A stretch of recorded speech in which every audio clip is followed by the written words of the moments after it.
نحمده ونصلي على رسوله الكريم اما بعد اعوذ باللہ من الشیطان الرجیم بسم اللہ الرحمن الرحیم حافظوا على الصلوات والصلاة الوسطى وقوموا للہ قانتین صدق اللہ العظیم وقال النبی صلی اللہ علیہ وسلم من صلی البردین دخل الجنہ او کما قال علیہ الصلاۃ والتسلیم۔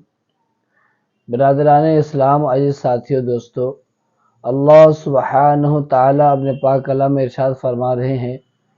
نمازوں کی حفاظت کرو، خاص کر کے صلاۃ وسطیٰ کی، یعنی عصر کی نماز کی۔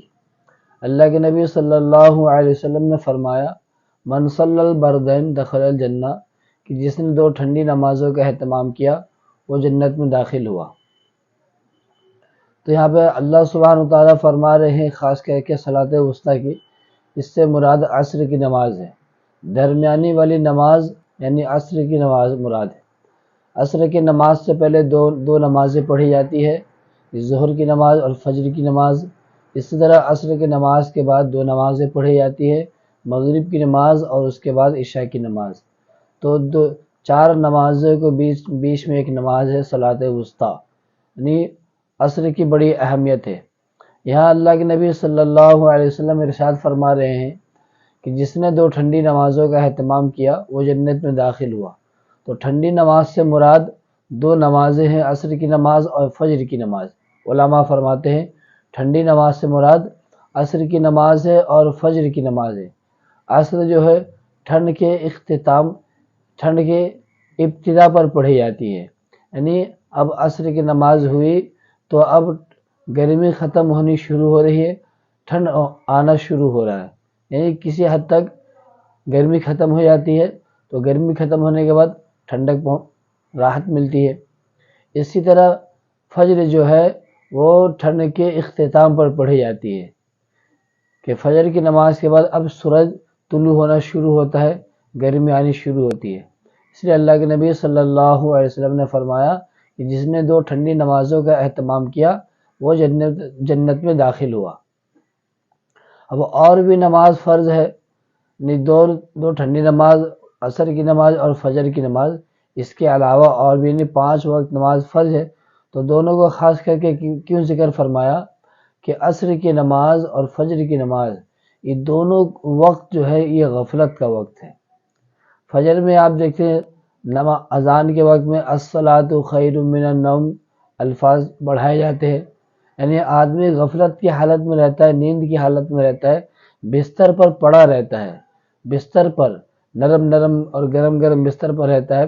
تو اس کا فجر کے لیے آنا بہت دشوار ہوتا ہے، بہت شاق گزرتا ہے، دشوار ہوتا ہے۔ اسی طرح عصر کے وقت میں کام کاج کا، کاروبار کا وقت ہوتا ہے، تجارت کا وقت ہوتا ہے۔ تو جو شخص ان دونوں وقت کا اہتمام کرتا ہے باقی نمازوں کا ضرور اہتمام کرے گا۔ اس لیے اللہ کے نبی صلی اللہ علیہ وسلم نے ان دونوں وقت کو خاص کر کے ذکر فرمایا۔ دوستو، مسئلہ فجر کا یہ ہے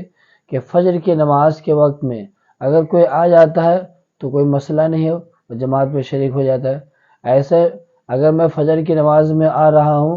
اور نماز کھڑی ہونے سے پہلے، جماعت کھڑی ہونے سے پہلے وقت ہے تو میں سنت پڑھ لیتا ہوں، 2 رکعت سنت پڑھ لیتا ہوں۔ اس کی بڑی اہمیت آئی ہے،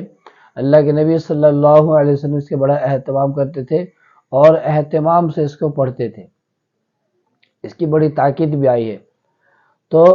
اور اگر جماعت میں ایسے وقت میں مسجد میں داخل ہوا کہ جماعت کھڑی ہو رہی ہے تو میں کیا کروں، میں فوراً سنت میں لے جاؤں، اور سنت بھی اہتمام سے، بلکہ کیا ہے، بالکل اطمینان سے نہیں، بلکہ تھوڑا سا اس کو فاسٹ پڑھے، تیز پڑھے، یعنی مختصر کرے۔ سنت پڑھنے میں میں اختصار کروں، مختصر سنت پڑھوں، چھوٹی چھوٹی سورہ پڑھوں اور التحیات پڑھ کر میں سلام پھیر دوں اور جماعت میں شریک ہو جاؤں۔ بعض مصلیوں کو ہم نے دیکھا، بعض ساتھیوں کو ہم نے دیکھا، بعض نمازیوں کو ہم نے دیکھا کہ فجر کی جماعت کھڑی ہو گئی ہے اور وہ سنت کے بعد دعا کا اہتمام میں لگے ہوئے، یعنی فجر کی جماعت کھڑی ہو جائے تو فوراً اب جماعت میں شریک ہو جائے۔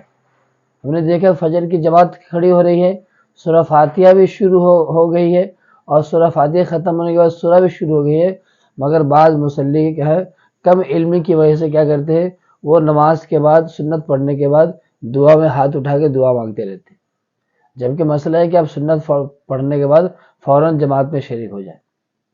تو میں یہ کہہ رہا تھا کہ جو آدمی جو شخص ایسے وقت میں داخل ہوتا ہے